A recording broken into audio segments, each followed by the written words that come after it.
शेतकरी बंधू आणि भगिनीनो, एस-आर-टी तंत्र म्हणजे नेमकं काय?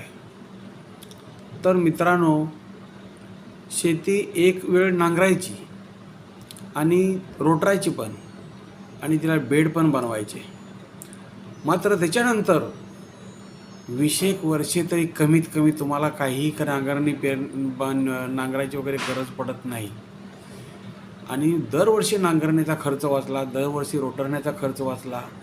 बियाणं पण अर्धच लागतं बेड असल्यामुळं. पाणी पण बजेटमध्येच लागते आणि निंदणी करायची नाही, खुरपणी करायची नाही.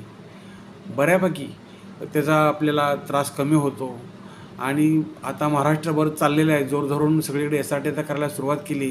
शेतकऱ्यांच्या हा आवडीचा आणि जिव्हाळ्याचा विषय आहे. आपल्यासुद्धा परिवारात आनंदाचे दिवस यावेत, कारण ह्याच्यामध्ये फायदा फक्त तुमचा आणि तुमचाच आहे. पहिल्यांदा बरेच जण आपल्याला हसतील, हसू द्या. बऱ्याच ठिकाणी हा प्रकार झालेलाच आहे. 6-6 वर्षे लोकं हसली आणि 6 वर्षानंतर त्यांनीसुद्धा एस-आर-टीच करायला सुरुवात केली. आज तुम्हाला आणखीन थोड्याच कालावधीमध्ये संपूर्ण महाराष्ट्र एस-आर-टीमय झालेला दिसेल. का? तर त्याच्यामध्ये शेतकऱ्याचं भलं आहे.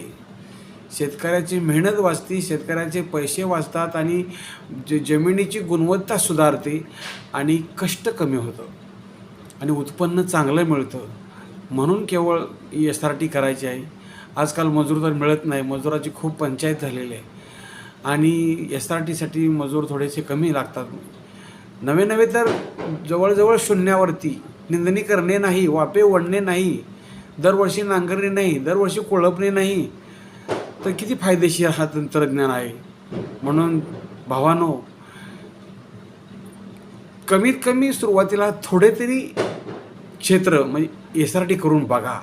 जर तुम्हाला बरं वाटलं तर 100% तुम्ही ते पुढं तुमचं क्षेत्र एस-आर-टीमय करू शकता.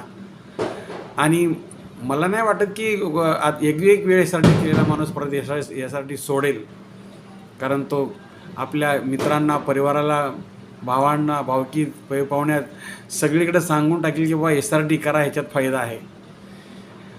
आणि बरेचशी मेहनत वाचल्यामुळं, उत्पादन चांगलं असल्यामुळं आणि जमिनीचा ग्रोथ सुधारत चालल्यामुळं, दिवसांदिवस खतं कमी लागत असल्यामुळं खूप फायदेशीर हे तंत्रज्ञान आहे.